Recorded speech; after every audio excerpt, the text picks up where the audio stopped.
நேத்து சென்னையில கவிப்பேரரசு வைரமுத்து அவர்கள் எழுதிய நூலான வள்ளுவரின் மறை வைரமுத்துவின் உரை அப்படிங்கிற புத்தகத்தை முதல்வர் மு.க.ஸ்டாலின் அவர்கள் வெளியிட்டிருக்காரு. அதுக்கப்புறமா அங்க ஒரு AI வீடியோ போடப்பட்டிருக்கு.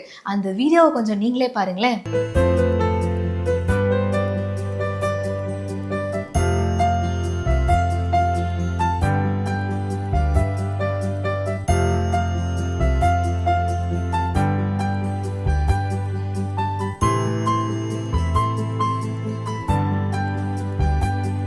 எல்லாம் கூட ஓகே. அதாவது வள்ளுவர் வைரமுத்து அவர்களோடையும் ஸ்டாலின் அவர்களோடையும் உட்கார்ந்து இந்த திருக்குறளை எழுதுறாரு அப்படின்னு நினைக்கிறப்போ நம்ம மைண்ட் வேற எங்கேயோ போகுதே. அது மட்டும் இல்ல, கடைசியில முதல்வர் பேசினப்போ வள்ளுவருக்கும் காவி சாயம் அடிக்க பாக்குறாங்கன்னு சொல்லி வழக்கம் போல யார நம்ம தாக்கி பேசினா எல்லாரும் நம்புவாங்க அப்படிங்கறத கரெக்டா தெரிஞ்சு வச்சு பேசியிருக்காரு.